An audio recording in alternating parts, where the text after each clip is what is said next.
जल्दी से जल्दी आने वाला प्रभु यीशु मसीह की अति पवित्र नाम में सब पवित्र लोगों का मुसीबत देता हूँ। प्रभु की बड़ी अनुग्रह है, प्रभु ने और भी एक दिन हमारे आयु में जोड़ दिया। प्रभु का वचन सुनने के लिए मौका मिलना कितना धन्य बात है। आज कितने लोग वचन सुनता है लेकिन वचन उनमें रुकता ही नहीं, बहक जाता।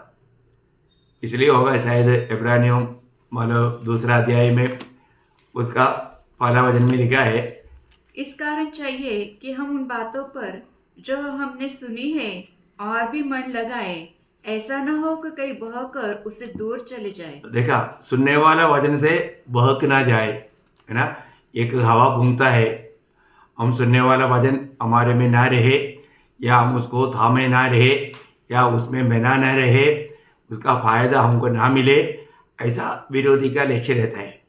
इसलिए प्रियो, हम ये जो वचन सुनता है वो वचनों को थामा रहना, वो वचन को अपना हृदय में रखना है।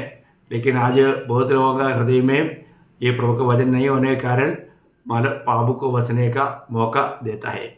ऐसा नहीं, हमें वचन को बताए से हमारे दिल में रखना चाहिए, क्योंकि 119 का 11 में हम पढ़ता है, मैं तेरे विरुद्ध पाप ना करने के लिए तेरा वचन को मेरा दिल में रख छोड़ा है। इसलिए जो भी वचन आता है वो वचन को जाना ना दे। तो हम लोग कल हम ये बात को देख रहा था कि जब स्वर्ग में होने वाला विवाह, उस समय में दुल्हन ने अपने आप को तैयार किया है और उनको एक विशेष वस्त्र पहनने के लिए मिला। वो पवित्र लोगों का धर्म की काम है करके हमने देखा। मैं आपको बता रहा था कि ये जो धर्म के काम, वो काम आज हम दुनिया में जो भी करता है वो अनंत काल का हमारा जीवन के लिए हमें पहनने के लिए मिलने वाला वो श्रेष्ठ वस्त्र हम तैयार कर रहा है करके बहुत लोग नहीं समझता। बहुत लोग उनको उस प्रकार का वस्त्र पहनने का मौका नहीं मिलेगा, क्योंकि उन्होंने किया हुआ काम वो प्रभु की दृष्टि में कोई मूल्यवान कार्य नहीं था। इसलिए मैं उस बात को थोड़ा सा मतलब और भी हमारे जीवन में मतलब प्रभु हमारे में वो काम किया है कि नहीं। मैंने कल भी आपको बात बताया, जो हमारा जो धर्म का काम बोलेगा तो प्रभु हमारे में होकर के प्रभु का महिमा के लिए हमको जो इस्तेमाल कर पाया वही काम है। अब ये बात बहुत विस्तार से हमें समझना चाहिए। मैं उसको थोड़ा और समझने के लिए थोड़ा हल्का रीति में वो बात को समझाने के लिए गलातियों का पत्री 6 अध्याय उसका 8 वचन पढ़ना चाहूँगा। क्योंकि जो अपने शरीर के लिए बोता है वह शरीर के द्वारा विनाश की कटनी काटेगा, और जो आत्मा के लिए बोता है वह आत्मा के द्वारा अनंत जीवन की कटनी काटेगा। देखिए, यहाँ पर 2 बोने वाला विषय बताया, मतलब एक शरीर के लिए नहीं तो एक आत्मा के लिए। बहुत बड़ी बात है। हमारा आज जो भी कार्य हम करता है किसके लिए करता है ये हमें जानना। अगर हम शरीर के लिए कर रहा है तो प्रभु का वचन कहता है वो नाश के लिए होगा। आत्मा के लिए है तो उसके द्वारा हमें अनंत जीवन में बहुत बड़ा लाभ मिलेगा। तो इसका मतलब हमारे जीवन में हम जब तक ये दुनिया में रहता है हम एक बोने का काम कर रहा है। इसका काटनी कब है? न्यायासन के सामने। न्यायासन के सामने उसका काटनी है। हमने देखा ना, मतलब सोना चांदी बहुमूल्य पत्थर और लकड़ी घास भूसा 6 प्रकार है। उसमें 3 बात एकदम गुप्त रीति में है क्योंकि वो मिट्टी के अंदर है, और 6 बात बाहर है। पेड़ घास भूसा सब बाहर है और वो सब जल जाएगा। पर दिखावा का जो भी बात है, यहाँ पर यही बात है। हमारे आत्मीय जीवन में इस विषय को हमें सही रीति में जानना। अगर हम बात को नहीं जाना, उसके अनुसार जीवन नहीं बिताया, कितना बड़ा धोखा है। एक सच्चा मसीह जीवन में प्रभु में आया हुआ लोग हमेशा, हम जरूर शरीर में रहता है लेकिन शरीर के अनुसार नहीं चलता। शरीर के अनुसार चलना हमारे लिए कितना बड़ा धोखा है। इसलिए होगा वही गलातियों 5 अध्याय है उसका 24 वचन में, जो यीशु मसीह के हैं, हाँ, जितने जो यीशु मसीह के हैं उन्होंने शरीर को उसकी लालसाओं और अभिलाषाओं समेत क्रूस पर चढ़ा दिया है। देखा कितना बड़ी बात है। ये कार्य प्रभु ने मसीह में होकर के हमारे लिए किया है। वो बात को हमें जरूर विश्वास से अमल करके चलना, हमारे जीवन में वो बात को अमल करना। क्योंकि ये शरीर के द्वारा, आपको मालूम है, शरीर के द्वारा होने वाला हर एक बात धोखा की बात है। शरीर पर मन लगाना तो कोई मन, रोमियो में हम पढ़ता है, रोमियो 8 अध्याय का 5 से 8 तक वचनों में, क्योंकि शारीरिक व्यक्ति शरीर की बातों पर मन लगाते हैं, परंतु आध्यात्मिक आत्मा की बातों पर मन लगाते हैं। तो मतलब शारीरिक व्यक्ति भी है, आत्मिक व्यक्ति भी है। प्रभु में आने के बाद में भी बहुत लोग शारीरिक है। हम लोगों ने पिछले दिनों में वो बात को देखा था, कुरिन्थ मंडली की अवस्था के बारे में। शारीरिक व्यक्ति का बात, वो लोग आत्मिक बात को इतना सही रीति में समझ भी नहीं सकता, गहरी बात को नहीं समझ सकता। तो यहाँ पर हमको ये बात को जानना है कि शारीरिक व्यक्ति वो शारीरिक बातों मन लगाता है, तो अपने को ये बात को जानना है थोड़ा। तो हम लोग यहाँ पर वापस उसको हमारा वही 8 अध्याय का, रोमियो 8 अध्याय का हमारा 6, 7, 8 वचन तक बढ़िए। शरीर पर मन लगाना तो मृत्यु है, परंतु आत्मा पर मन लगाना जीवन और शांति है। क्योंकि शरीर पर मन लगाना तो परमेश्वर से बैर रखना है। देखा, शरीर पर मन लगाना तक परमेश्वर से बैर रखना है। देखो कितना खतरनाक बात है प्रिय। हमारा मन आज कहाँ पर केंद्रीकृत है, ये बात को जानना है। शरीर पर मन लगाना वो परमेश्वर से बैर रखना है। क्योंकि न तो परमेश्वर की व्यवस्था के अधीन है और न हो सकता है, और जो शारीरिक दशा में है, जो शारीरिक दिशा में है, वो परमेश्वर को प्रसन्न नहीं कर सकते। देखा, जो शारीरिक दिशा में है वो परमेश्वर को प्रसन्न नहीं कर सकता। तो आज हमारी अवस्था कहाँ पर है, ये बात को जानना। अगर इस विषय को अगर हम सही रीति में नहीं जानेगा, उसका 13 वचन पढ़ना, 8 अध्याय का, रोमियो 8 का 13। क्योंकि यदि हम शरीर के अनुसार दिन काटेंगे तो मरेंगे, यदि हम आत्मा से देह की क्रिया को मारोगे तो जीवित रहोगे। देखो यही बात है, मतलब प्रभु के लिए जीवित रहना है तो हमको ये शरीर की बातों को आत्मा की सामर्थ्य में उसको मारना है। बहुत बड़ी बात है प्रियो। हमारे जीवन में हमको हमारा आत्मिक बातों पर ठोकर खिलाने के लिए शरीर की द्वारा, है ना, शरीर हमेशा आपको मालूम है जो फल खाने से उसका इफेक्ट कहाँ हुआ, शरीर में हुआ। इसलिए रोमियो 8:17 में पौलुस कहता है ना, 8 अध्याय के 17 वचन, और यदि संतान है तो वारिस। नहीं, रोमियो 8 अध्याय का 17 वचन, सॉरी 18 वचन, मतलब 7 अध्याय का, सॉरी 7 का रोमियो 7 अध्याय का 18 वचन, सॉरी। क्योंकि मैं जानता हूँ कि मुझ में अर्थात मेरे शरीर में कोई अच्छी वस्तु वास नहीं करती। देखा, मेरे शरीर में कोई अच्छी वस्तु वास नहीं करता, मतलब बहुत चेतावनी शक्त है उसका 20 वचन। अतः यदि मैं वही करता हूँ जिसकी इच्छा नहीं करता, तो उसका करने वाला मैं न रहा, परंतु पाप जो मुझ में है बसा हुआ है। देखा, मतलब शरीर में कौन बसा हुआ है? पाप। पाप बोलेगा तो एक प्रकार शैतान।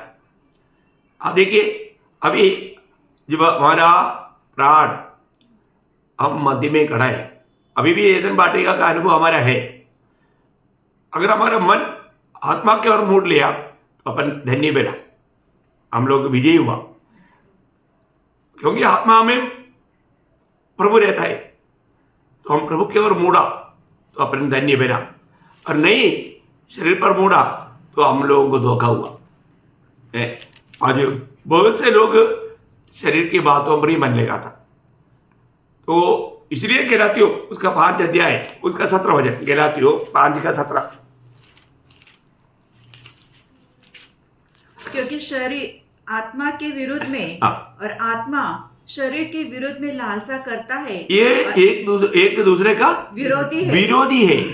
देखिए, ये एक दूसरे का विरोधी है।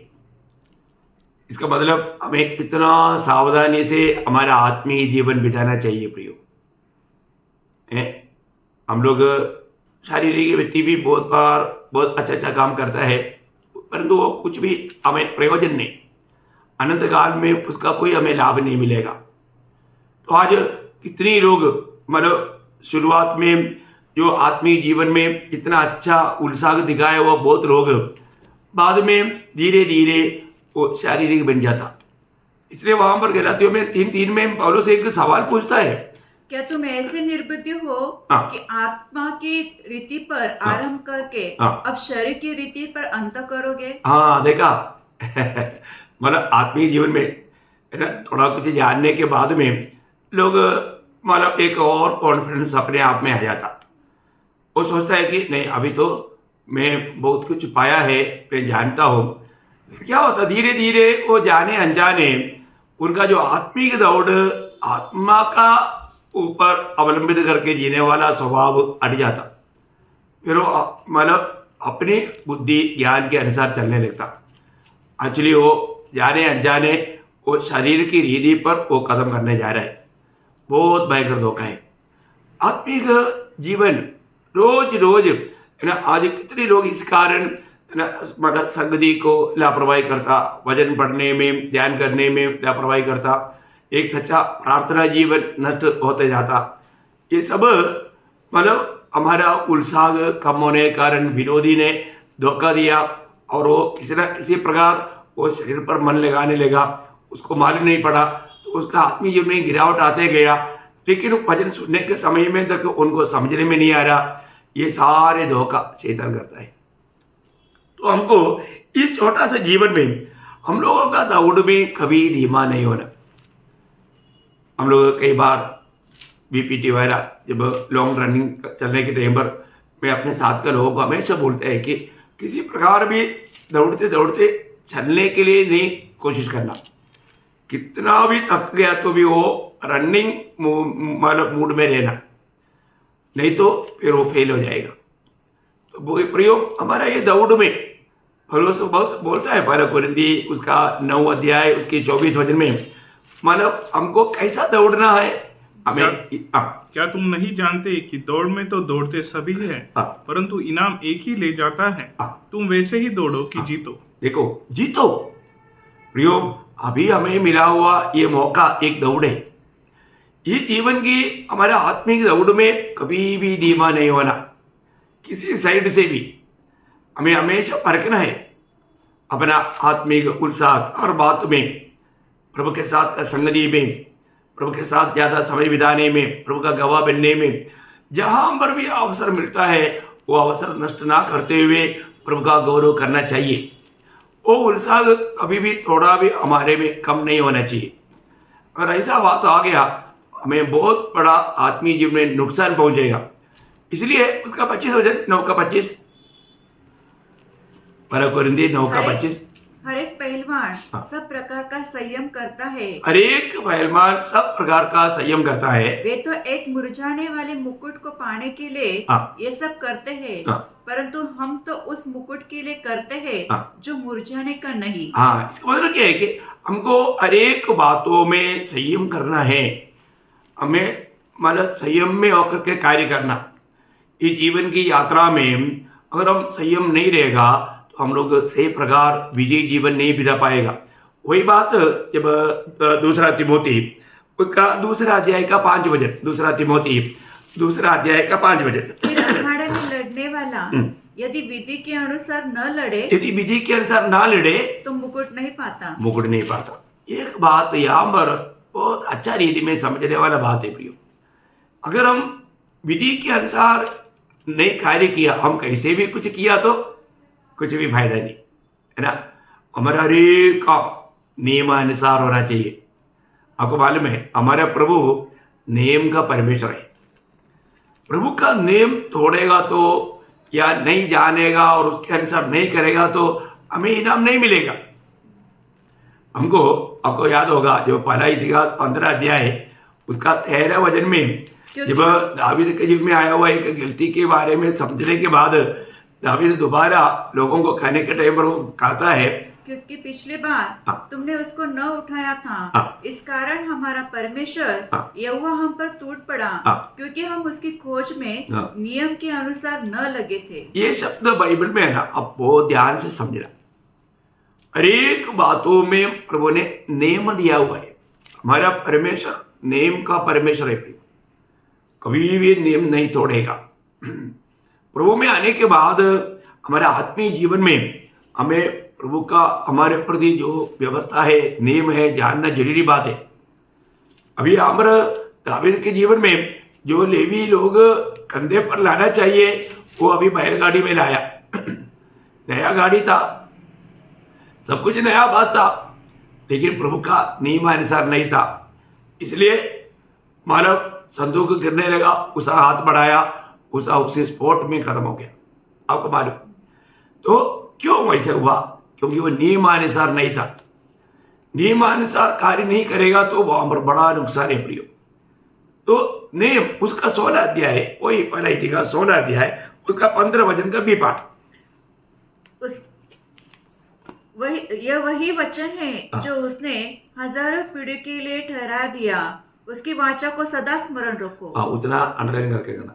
उसकी वाचा को सदा स्मरण रखो। उसकी वाचा को सदा स्मरण रखो। प्रियो, प्रभु की वाचा को प्रभु के लोग सदा स्मरण रखना बहुत महत्वपूर्ण बात है। उसकी वाचा को सदा स्मरण रखो, क्योंकि प्रभु अनेक बात प्रभु नियमानुसार करने वाला है। प्रभु का न्यायासन के सामने प्रभु लाने वाला नियम यही बाइबल है। इस वचन के अनुसार है ना। मतलब प्रेषित पौलुस रोमियो 2 अध्याय का 16 वचन में उड़ाकर कहता है, मेरा जिस दिन परमेश्वर मेरे सुसमाचार के अनुसार यीशु मसीह के द्वारा, प्रभु यीशु मसीह के द्वारा मनुष्य की गुप्त बातों का न्याय करेगा। देखा, इस सुसमाचार के अनुसार, देखा वो नियम। पुराने नियम में भी अनुवाद व्यवस्था वर्णन का किताब में उसका 31 अध्याय का 16 वचन अनुवाद या व्यवस्था वर्णन, उसका 31 अध्याय का 16 वचन। तब यहोवा ने मूसा से कहा, तू तो अपने पुरखाओं के संग सो जाने पर है, और ये लोग उठकर उस देश के पराये देवता के पीछे जिनके मध्य में जाकर रहेंगे वे बेचारे हो जाएंगे, और मुझे त्याग कर उस वाचा को जो मैंने उनसे बांधी है तोड़ेंगे। देखा, मेरा वाचा को या मेरा नियम को ये लोग तोड़ेगा है। आदि में अंत जाने वाला प्रभु मूसा से कहता है, ये लोग मेरा नियम तोड़ेगा। उसका 20 वचन पढ़ना, 20 का बी पाठ, वही अध्याय का मतलब 31 का 20 वचन का बी पाठ। और मेरा तिरस्कार करके मेरी वाचा को तोड़ेंगे। देखा, मेरा तिरस्कार करके मेरा वाचा को लो तोड़ेगा। प्रभु को आदि में ही प्रभु को सब मालूम। प्रियो, हमारे जीवन में हम परमेश्वर का नियम को तोड़ने वाला है या उस वचन को पालन करके चलने वाला है। देखो, नियम तोड़ेगा तो फिर हमें क्या फायदा रहेगा?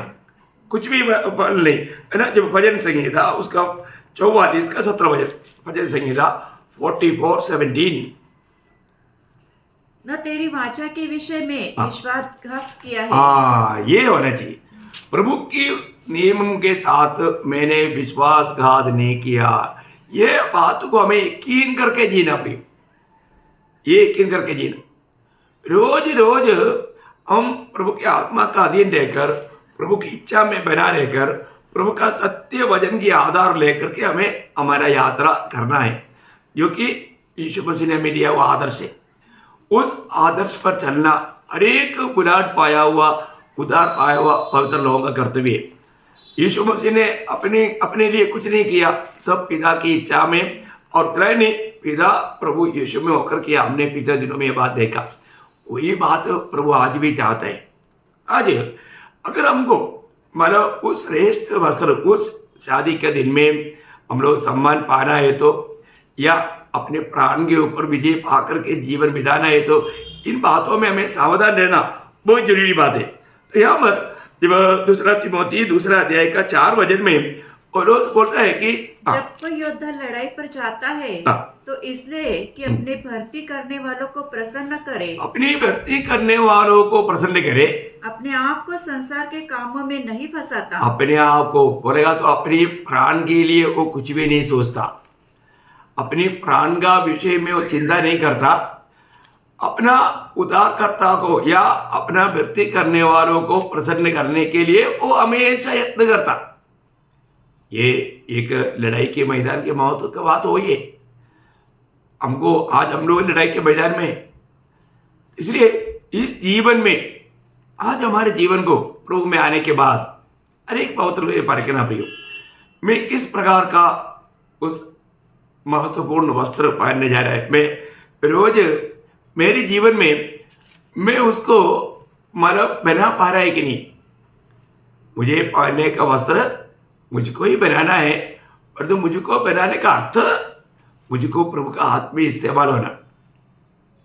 हमारे जीवन में बहुत प्रकार का समस्या आएगा, संकट आएगा, परीक्षा आएगा, और तो परीक्षा का समय में कई बार वहां पर है हमारा वस्त्र का तैयारी होने का सही मौका, वहां पर बहुत लोग घबरा जाता है ना।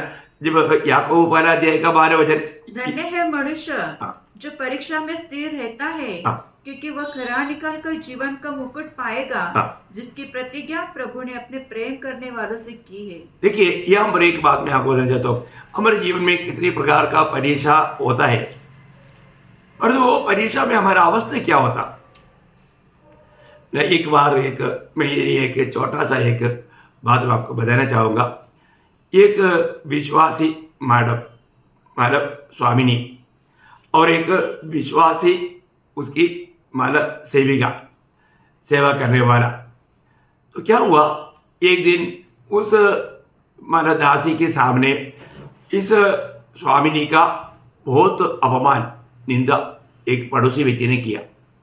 उन्होंने आकर के उनको बहुत मतलब गाली दिया, निंदा किया, बहुत बदनाम की, बहुत कुछ बात कहा।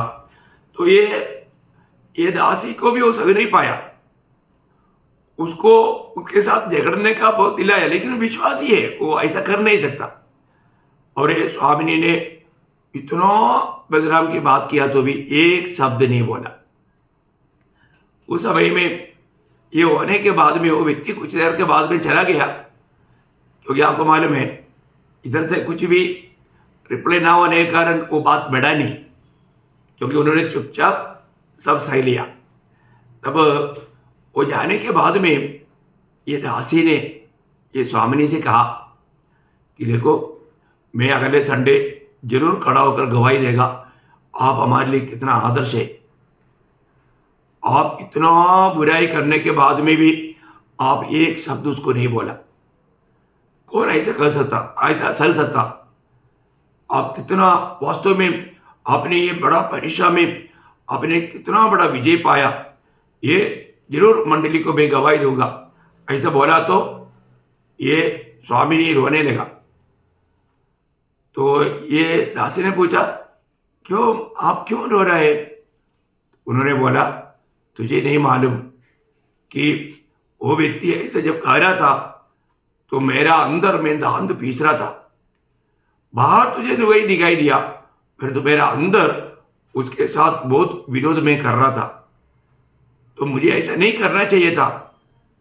तो एक प्रकार दिखावा में मैं बहुत उसमें विजय पाया, पर तो प्रभु का दृष्टि में मैं विजय नहीं पाया। आपने उसका गहराई समझा प्रियो। आज बहुत से कार्य लोग करता है, उनका मन का विचार, मन का सोच उसका प्रतिफल को नष्ट कर देता। सावधान रहना प्रियो। हमारे जीवन में कैसा भी प्रतिकूल में निंदा हो, कष्ट हो, प्रभु के वचन के अनुसार हम आनंद कर पाता है क्या, या हम अंदर ही अंदर दांत पीसता है क्या? ऐसा है तो भी हमने वो प्रतिफल को नष्ट किया। हमें प्रभु के खातिर होने वाला निंदाओं में, कष्टों में आनंदित और मगन होना, प्रभु के साथ प्रभु का नियम नहीं तोड़ना। और ऐसा नहीं है तो उस दिन हमारा भावना, हमारा विचार सब जानने वाला प्रभु न्याय कर रहा है, उस दिन हमको प्रतिफल नहीं मिलेगा। शायद दुनिया भी सोचेगा, अरे उसको प्रतिफल मिलना चाहिए था, वो प्रतिफल कहाँ गया? नहीं मिला, क्योंकि नियम तोड़ दिया। हमें प्रभु में जो भी कष्ट आएगा, परीक्षा आएगा, उस समय में भी हमें कितना आनंद के साथ प्रभु का प्रेम में भर करके, इस बात में, इसलिए जब प्रकाशित वाक्य 2:10 का भी पाठ में, प्रकाशित वाक्य 2:10 का भी पाठ में लिखा है, मृत्यु तक, हाँ, प्राण देने तक, विश्वासी रहो हाँ, तो मैं तुझे जीवन का मुकुट दूंगा। हाँ, प्राण देने तक, मृत्यु का वो वक्त तक हमें विश्वासियों की रहना। आज हमारे जीवन एक विश्वासियों की जीवन है कि नहीं, ये बात को हमें परखना है। शायद हम लोग कई रीति में हम लोग सोच कर बैठा होगा, परंतु उस दिन प्रभु का न्यायासन के सामने हम लोग जैसे सोचा ऐसा प्रतिफल का हम पात्र शायद नहीं बन पाएगा। उसको सही प्रकार प्रभु का नियम को जानना प्रियो, और उसने कितना हिम्मत के साथ अपनी जीवन की आखिरी में ऐसा चरित्र बताता है। उस बाजू में उसको काटने वाला तलवार तेज कर रहा है, उस समय में वो आखिरी पत्र तीमुथियुस को लिख रहा था। तो उन्होंने क्या बोला मालूम है? अब उनको मालूम है मेरा टाइम खत्म हो रहा है, मेरा दौड़ पूरा हो गया, इसलिए वो वहां पर लिखता है दूसरा तीमुथी 4:7-8 में, मैं अच्छी कुश्ती लड़ चुका हूँ। हाँ। मैंने अपनी दौड़ को हाँ। पूरी कर ली है। हाँ। मैंने विश्वास की रखवाली की है। हाँ। भविष्य में मेरे लिए धर्म का वो मुकुट रखा हुआ है, हाँ। जिसे प्रभु जो धर्मी और न्यायी है हाँ। मुझे उस दिन देगा। हाँ। और मुझे ही नहीं वरन उन सभी को भी जो उसके प्रकट होने को प्रिय जानते हैं। देखो यहाँ पर पौलुस जैसा हमारा भी जीवन में हमें खाने के लिए आना चाहिए प्रियो। हम लोग इस जीवन की दौड़ कैसे दौड़ा, हमने ये मल्लयुद्ध कैसा किया, और हम विश्वास में कैसा रहा, इसमें हमारा को परख कर देखना है, रोज परखना है। इस जीवन की यात्रा में मानो प्रभु को हर प्रकार महिमा दे करके मैं जीवन बिता पाया है कि नहीं। हमेशा आपको मालूम है हमारा स्वयं में कई बातें आता है, वो हमारा आनंदता का बहुत प्रतिफल को नष्ट कर देगा, है ना। हमारा हटीलापन, हमारा जीतबाजी, है ना, और ये जो प्रभु का विधि ना मानने वाले ये सारा गुण हमारा ये स्वयं में है, पर जो हमारा मन को वो कलंकित कर देता। हमारा मन का विचार में, भावना में अगर धोखा हो गया तो हमारा प्रतिफल नष्ट हो जाता। और वैसे यहाँ पर कहने वाला गवाही, जब प्रेरितों का में 23 अध्याय है, उसका पहला वचन में एक सुंदर गवाही हो देता है। हे भाइयों, मैंने आज तक परमेश्वर के लिए बिल्कुल सच्चे विवेक से जीवन बिताया। देखा, मैं परमेश्वर के लिए सच्चा विवेक से जीवन बिताया। मैं सच्चा विवेक से जीवन बिताया। प्रयोग आज हमारा विवेक हमें दोष देता है क्या? इवन उसका 24 का 16 पढ़ना, प्रेरित 2 उसका 24 का 16 में मालूम, इससे मैं आप भी यत्न करता हूँ कि परमेश्वर की और मनुष्य की ओर मेरा विवेक सदा निर्दोष रहे। देखा, मेरा विवेक सदा निर्दोष रहे, कितना आने की बात है। मनुष्य के संबंध में और परमेश्वर के संबंध में मेरा विवेक सदा निर्दोष। आज हमारे जीवन कैसा है? हमने आज तक जो प्रभु में जो कार्य किया प्रियो, क्या अपन स्वयं किया या प्रभु ने किया है? हम प्रभु को हर प्रकार महिमा दे पाएंगे। जिस व्यक्ति में ये स्वयं नहीं टूटा, अगर वो मतलब खत्म नहीं हुआ, तो जरूर वो खुद की प्रशंसा करेगा। लेकिन हम लोग जो भी है प्रभु का अनुग्रह से है, और प्रभु को ही महिमा मिलना चाहिए हर बात में। इसलिए अपने प्राण को रोज अप्रिय जानना, अपना देही जीवन को अगर हम त्यागेगा नहीं, हमको बहुत बड़ा घाटा हो जाएगा।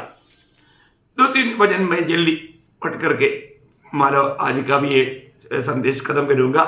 उसके लिए पहले पढ़ेंगे वापस एक बार 32 उसका 10 अध्याय का 37 से 39। मत्ती 10 अध्याय का 37 से 39। जो माता या पिता को मुझसे अधिक प्रिय जानता है वह मेरे योग्य नहीं, और जो बेटा या बेटी को मुझसे अधिक प्रिय जानता है वह मेरे योग्य नहीं, और जो अपना क्रूस लेकर मेरे पीछे न चले वह मेरे योग्य नहीं। तो उसका योग्य कौन है?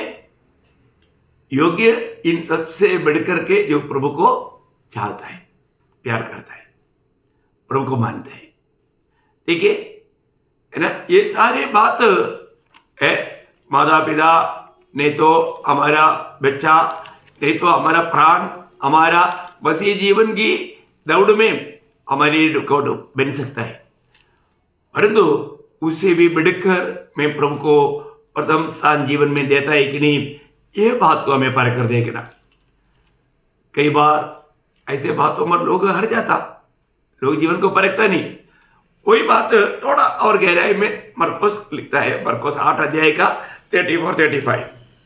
उसने भीड़ को अपनी चेलों समेत पास बुलाकर उनसे कहा, जो कोई मेरे पीछे आना चाहे वह अपने आप से इनकार करे और अपना क्रूस उठाकर मेरे पीछे हो ले, क्योंकि जो कोई अपना प्राण बचाना चाहे वह उसे खोएगा, पर जो कोई मेरे और सुसमाचार के लिए अपना प्राण खोएगा वह उसे बचाएगा। देखा, मानो प्रभु के लिए और सुसमाचार के लिए प्रभु यीशु मसीह का नाम को थामा रहना, सुसमाचार का गवाही देने में कभी भी हमें लज्जित नहीं होना। और ऐसा उसके लिए रिकॉर्ड करने वाला बात हमारा प्राण है। अपने प्राण को अप्रिय जान करके उसके लिए हमें प्राण उंडेलने की तैयारी में, तो वही बात कुरिन्थ मंडली को लिखने के टाइम पर पौलुस बोलता है, जब दूसरा कुरिन्थी उसका 4 अध्याय उसका 11-12 वचन, क्योंकि हम जीते जी सर्वदा यीशु के कारण मृत्यु के हाथ में सौंपे जाते हैं। क्या बात है, आप देखिए, हम जीते ही सर्वदा यीशु के कारण मृत्यु के हाथ में सौंपते हैं, क्योंकि लोगों को जीवन पहुंचाने के लिए प्रभु का लोगों को हमेशा अपनी प्राण को त्यागना जरूरी पड़ता है। और आगे कि यीशु का जीवन भी हमारे मरणहार शरीर में प्रकट हो। इस प्रकार मृत्यु तो हम पर प्रभाव डालती है और जीवन तुम पर। देखा प्रियो, ये बहुत बड़ी बात है। हमारे जीवन में एक सच्चा मसीह जीवन बिताने वाले व्यक्ति को कभी भी किसी प्रकार भी मृत्यु आ सकता है, लेकिन उनको मालूम है मेरा एक कार्य के द्वारा दूसरों को जीवन मिलेगा, वो प्रभु का बन जाएगा। उसके लिए अपनी प्राण को अप्रिय जान करके वो सेवा निभाने के लिए वो हमेशा तत्पर रहता है। तो हमें जानना, अगर इस प्रकार एक सच्चा दिल से, समर्पित दिल से हम प्रभु का कार्य करता है, तो प्रियो बहुत बड़ी बात है। उस दिन हम प्रभु से बहुत बड़ा तोहफा पाएगा और वो मूल्यवान वस्त्र पहन करके वो भाग का दिन हम पहन पाएगा। इसलिए हमारा देही रक्षा का बारे में एक अच्छा प्रकाश रोज प्राप्त करना, हम अपने प्राण को रोज इनकारते हुए जीवन बिताना, रोज सूली लेने का अर्थ ही वही बात है प्रियो। आपको मालूम है लूका 9:23 है ना, वो हमारी क्लियर व्यवस्था है। उसने सबसे कहा, यदि कोई मेरे पीछे आना चाहे तो अपने आप से इनकार करे और प्रतिदिन अपना क्रूस उठाए हुए मेरे पीछे हो ले। प्रतिदिन प्रियो है ना, अपने आप को इनकारना, अपने स्वयं को इनकारना और प्रभु का जीवन में जीते हुए प्रभु का महिमा करना, ये है सच्चा मसीह जीवन। तो इसलिए हमें अपने आप को परखना है, आज मैं कैसा काम करता है, मानव शरीर के द्वारा या आत्मा के द्वारा। आत्मा के द्वारा है तो जरूर हम उस दिन में प्रशंसा पाएंगे, अगर ऐसा नहीं है तो वो सब जल करके नष्ट हो जाएगा। शायद दुनिया हमको बहुत शाबाशी देगा, परंतु वो एक विजयी जीवन नहीं रहेगा। कितनी लोग सही समझ ना रहने कारण उस दिन बहुत लज्जित हो जाएगा। ऐसे नहीं होने देना प्रियो। रोज अपनी इच्छा, अपनी अभिलाषा सब त्यज कर, अपने प्राण को भी अप्रिय जानकर प्रभु की इच्छा को प्रथम स्थान देकर ये दौड़, अच्छा दौड़ करके वो इनाम पाने के लिए और प्रभु के सामने प्रशंसा का पात्र बनने के लिए प्रभु सबको सहायता करे, प्रभु को महिमा मिले। आमीन।